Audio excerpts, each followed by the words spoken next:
Horror Obsessive presents.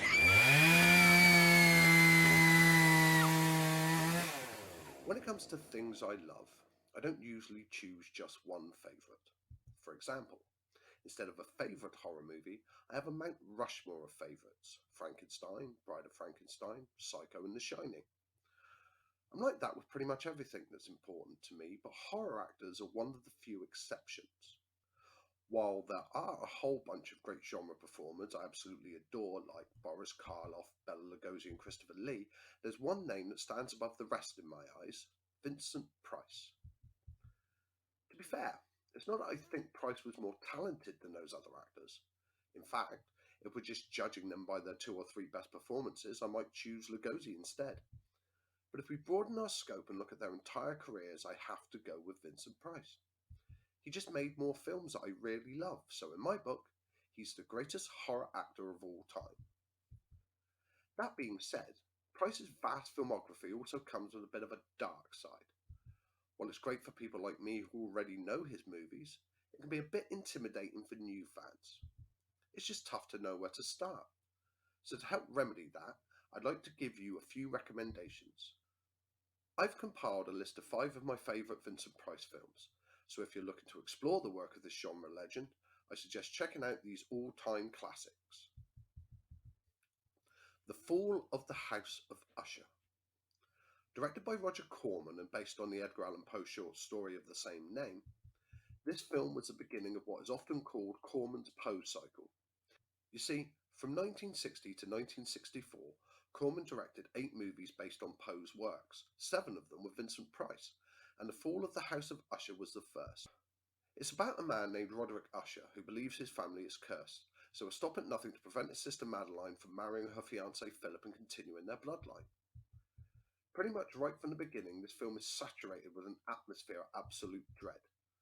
Corman's fantastic direction and Price's utterly haunting performance as Roderick make it clear that something is very, very wrong with this situation, but you're not quite sure what it is.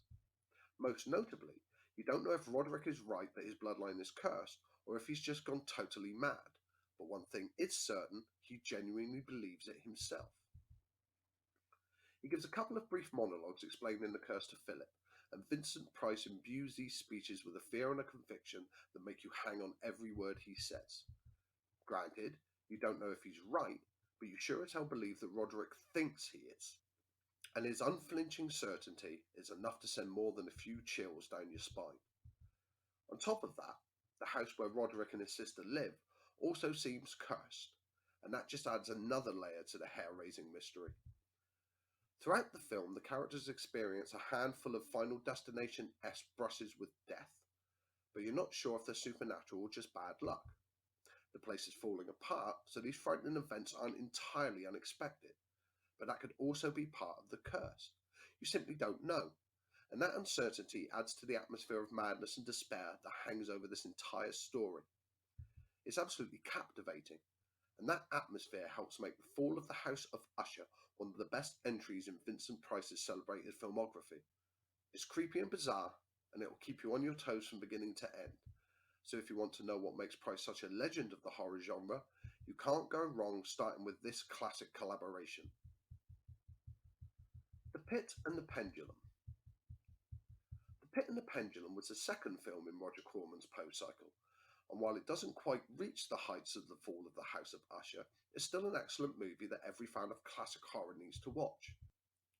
It's about a man named Francis who visits a creepy castle to investigate his sister's death, and initially, the woman's husband Nicholas, played by Vincent Price, and her doctor give different explanations of her untimely demise.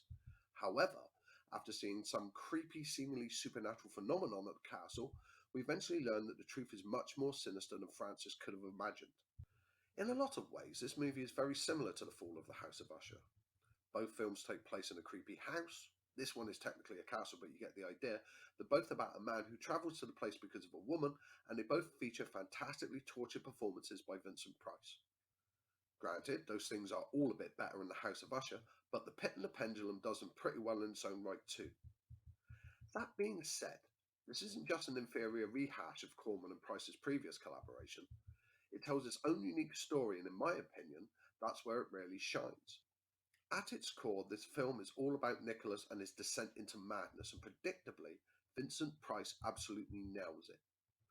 As the movie progresses, the character becomes more and more haunted by his wife's death, and as he falls deeper into his insanity, Price's performance becomes increasingly unhinged.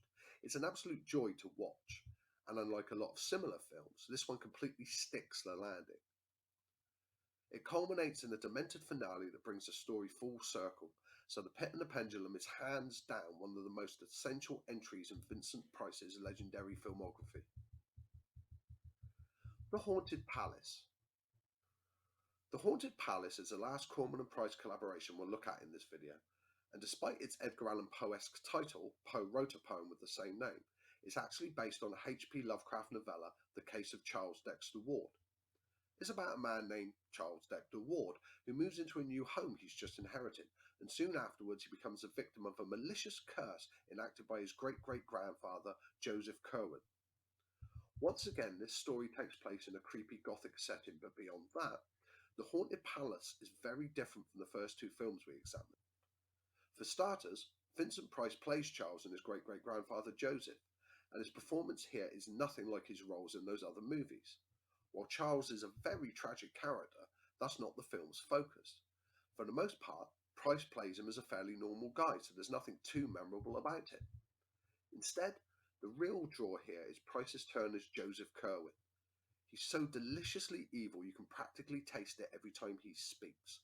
So this is about as far from the tortured soul motif as you can get. It's classic Vincent Price villainy at its finest, and it shows a very different side of the actor than we see in The House of Usher or The Pit and the Pendulum. On top of that, the story here is a nearly perfect adaptation of Lovecraft's novella, so fans of the author's work are sure to get a real kick out of it.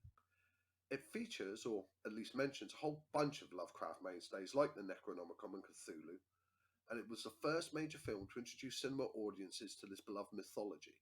It's just really cool seeing this classic Lovecraft story brought to life for the big screen, and when you combine that with Price's excellent performance, The Haunted Palace more than earns its place in the upper echelons of the actor's filmography.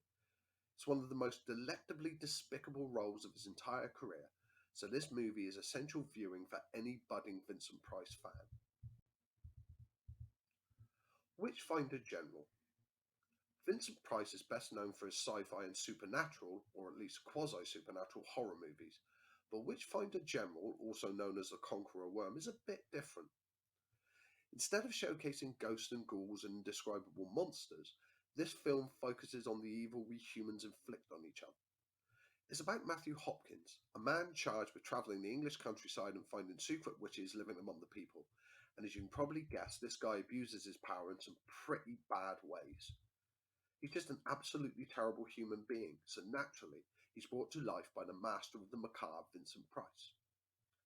And as you can also probably guess, Price totally nails this role. He plays it with a palpable aura of hypocrisy and cold-heartedness, so you genuinely believe he's this despicable witchfinder. In fact, he's so good, you can almost see his loathsomeness dripping from every word he says and every move he makes, so I just want to grab the guy and throttle him whenever he's on the screen. There are a few other things I could praise about this film as well, like Hopkins' almost equally detestable cronies and the beautiful British countryside, but for my money, Price's great performance as a witchfinder is all you need to know. It's worth the price of admission by itself, so if you want to see just how evil Vincent Price could be as a villain, you can't do much better than The Witchfinder General. The Abominable Dr Phibes. The Abominable Dr Phibes is hands down the weirdest film on this list, and aside from its sequel, Dr Phibes Rises Again, it just might be the strangest movie in Vincent Price's entire filmography. It's about a man named Anton Phibes, played by Price, who lost his wife during surgery, and he blames her medical team for her death. To exact revenge, he constructs elaborate, almost comical ways to kill them all, and the murders absolutely baffle the police. If you're a fan of wacky slasher deaths, you're probably going to like this movie. Phibes bases his schemes on the 10 plagues from the story of Moses in the Bible, and the kills get pretty outlandish. On top of that, this movie also features one of the best and most unique performances of Vincent Price's entire career. See, Phibes was horribly disfigured in a car accident and lost the ability to speak. He invented a weird contraption that mimics his voice and allows him to talk in a certain sense, but Price himself never says a word on screen. This is essentially a silent performance combined with voiceover work, and that makes his job here pretty difficult. But as expected, he proves himself entirely up to the task. He manages to convey a sense of genuine pathos with just his facial expressions and body language, and his voiceover dialogue matches his physical performance to a T. That blend makes Phibes surprisingly sympathetic and interesting, so even though he is a sadistic serial killer, you can't help but feel for the guy. And when you combine that great villain with the fun kills, it's not hard to see why this movie is an absolute must-watch for Vincent Price fans.